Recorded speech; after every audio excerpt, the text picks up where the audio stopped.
Hi folks, this is Frankie Schoenfeld from Frankie Outdoors. Today I'm going to be tying you a turkey tail. You can use turkey tail or pheasant tail. I didn't really see a big difference in it. Some people would argue the point. I don't argue the point. I've tied it with both. They both catch fish. This is going to be lively legs, pheasant tail. I call it my turkey tail lively legs, but you can use either or. I will not be putting on any ribbing. I won't be doing any spiraling at the bottom to add attractant to this fly. I've tested this on pens, little juniata, and unfortunately I haven't been able to get to Spring Creek, but I'm sure it'll work there too. I'm going to be using brown thread. It's already in the vise here. I'm going to be using a lip splitter from Lively Leg size 18 barbless.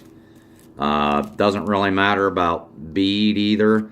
I got some green ones, so I'm going to put them on for an added attractant with the olive micro Lively Legs. They're new from Lively Legs. We're going to get into tying this fly, and I'm going to sort of discuss some of my winter fishing while I'm tying this fly. Just start out a nice little thread base. I always just put a little bit on, wrap it up. Remember, this doesn't have to be perfect because it's going to be covered up by either pheasant tail or your turkey tail. And I'll put on my pap glasses here. Wintertime fishing hasn't been as good as it was last year. Last year was my first season. I had a lot of bumps and licks and a couple trips into the stream, the water in my waders. It was a big learning experience. I did learn the magical hours are between 10 and 3 o'clock in the afternoon. I'm just building up some kind of a thread-based body here. You don't have to go this elaborate. As you can see, I'm using turkey tail. I'm going to attach the turkey tail. I'm going to tie my tail in. This is a pretty simple fly to tie. Now, what we're going to do is just attach this where I think a good length would be on the tail. Make a couple wraps back to where you want the tail to end with the thread. Wrap back up. Like I said, this doesn't have to be absolutely perfect. That's why I don't put ribbing on some of them, and I do put ribbing on some of them. And all I did right there, folks, is I ran thread up over my turkey tail, clear up to the behind the bead, and I'm bringing it back. I'm going to use the rest of this for my wing case. Now what I simply do, these are the new micros. With this small hook, it really makes it nice. The tab here is a little long. I think it's to help you seat it better. I just chopped some of the front end of it off, as you can see. I take the micro legs and I place them just about where I want them on the shank of the hook. And then I, just like you would tie an egg or a Y2K, I take a couple little light wraps to make sure it's going to be in the right position. Then I move the legs up to the top. I'm going to pull this back a little bit to give me some room to attach the front end of the legs here. And then you have that little tab right there to help you secure it right behind the bead. If it's exposed, I really don't think it makes a big difference. To some of the real meticulous fly tires, I would suggest keeping the tab on and let your thread sort of settle where you want it at. Grab the front tab, pull up on it, and cut off.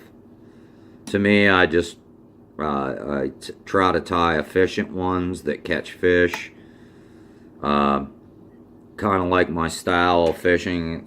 I just kind of like go with the flow, and sometimes that makes a big difference. My flies are a little different than anybody else, or I fish a section of stream a little different than anybody else. And this fly is pretty simple the way I tie it. Then I build a wing case. Just bring your turkey tail forward and then take it back.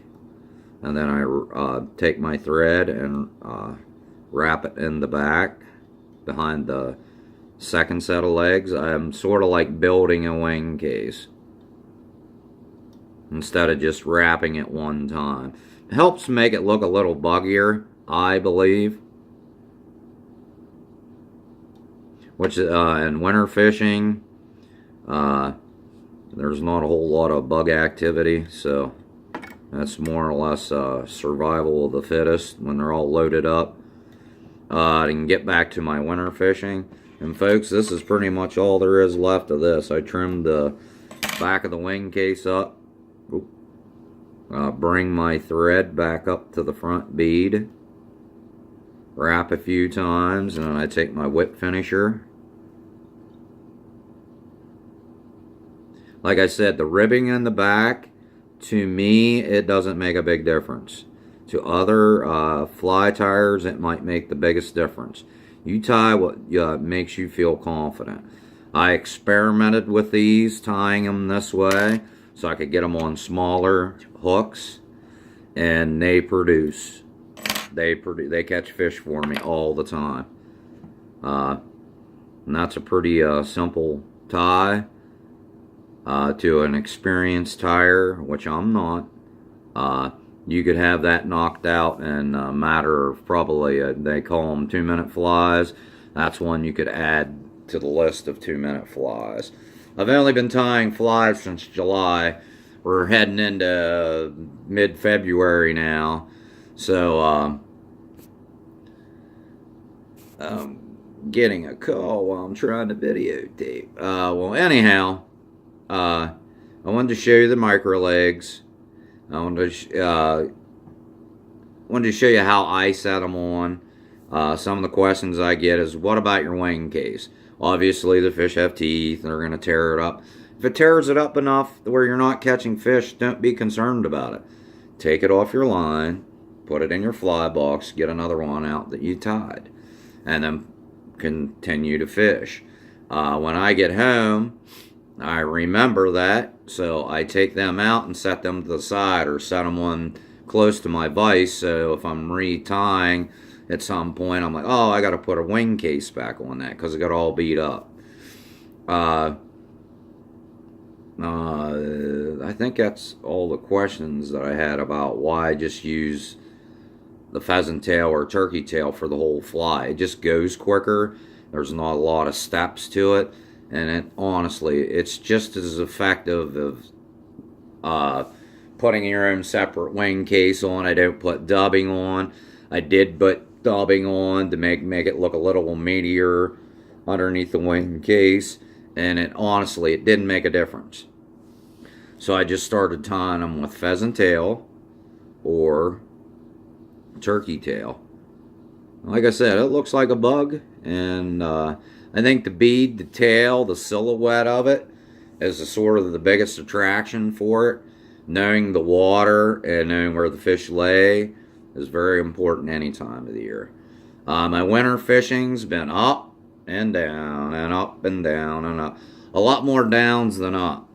But every once in a while you get blessed with all the heartache, the cold weather, the wind, the ice. I've had some wader issues, some leaks in my waders, and you start to second guess yourself, but your commitment and dedication at some point always kicks in. And I think I said in a prior video about winter fishing, giving you some tips, I said sometimes you get rewarded for your commitment, your dedication to it, and your discipline. Well, Lady Luck sort of found her way back into my corner, and I'm sure the guys from Live to Legz will tell you, because they post a lot of my fishing, and I'm very happy about that. To me, it's fishing. It's having fun, being with your buddies. I got blessed to go out to fish with them several times. Really good guys. They post my fish a good bit. But I got lucky. I got really lucky, and in a section of water fairly close to home. It's public water, so anybody can fish it. I didn't know if this fish was the biggest one in there, but somehow it found one of my lively legs bugs in its mouth. It was off one of these standard pheasant tails with pink attractor legs on it. Rainbows, for some odd reason, they kind of sort of like the oddball stuff. I'm going to show you just a picture of it because I'm not smart enough to figure out how to download a picture on to my phone, as which I record on, to either start or end the video. So I'm just going to show you this. You can get on Lively Legs on Facebook. Check out some of my fish. They have a brief description on this big rainbow trout that I caught. They're really good guys. I talk to them daily. They're from the state of Pennsylvania too. We're just going to get on with the business now, and hopefully this will focus and you can see the size of this rainbow trout I caught. There's a brief description there. Benny cheesed it up a little bit, but I'm very proud of that. And that's why you wintertime fish, because you never know. I think there's different elements. It's more of being cold and trying to stay warm. Obviously, there's less fishing pressure. I just wanted to show you that picture of that really, really nice rainbow trout I caught. And it was just here a week or so ago. Very proud of it. It's a big accomplishment to catch a fish like that in public water that anybody can fish. I did put the fish back in safely. That was on a pheasant tail with pink legs on it. The rainbows seemed to migrate towards the little odd stuff. I think it was attracted that it was a pheasant tail, but it was also attracted to the pink lively legs. Got blessed, hooked it. It was a heck of a battle. One of my good friends was up to fish for the weekend, and he helped me net the fish, and it was quite a rodeo. But get on Lively Legs on Facebook. Check out their fishing and their products. Also, check out my fishing because they post me a lot. They're really good guys. We do fish occasionally together, and they're really down-to-earth people. And I'm glad to have met them, and I'm glad they've helped me through my journey. They say I'm starting to pick up skills. I still don't see it that way. I'm pretty lucky, and with a fish like that, I did really get lucky.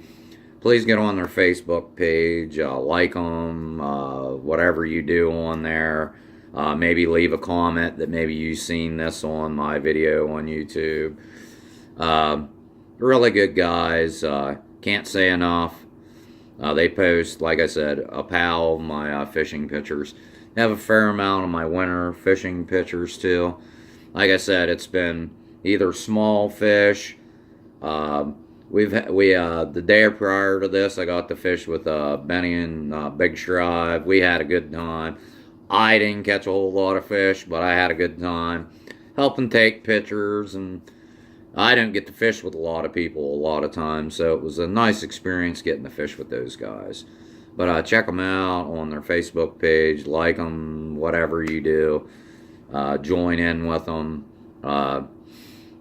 They nickname me the Wild Man because I'm kind of crazy, and my approach to fly fishing and in life in general. I love having fun, and I actually really enjoy the sport of fly fishing. So that's all I have for you today. Get out there and do some winter fishing. Remember egg patterns, little nymphs, zebra midges, and the streamer bite's going to start coming on. The fish are tired of laying around not having big meals. Tie a couple of them on the end of your line, and you never know. You might catch a fish of a lifetime like that. I want to thank all my viewers and subscribers, and God bless you.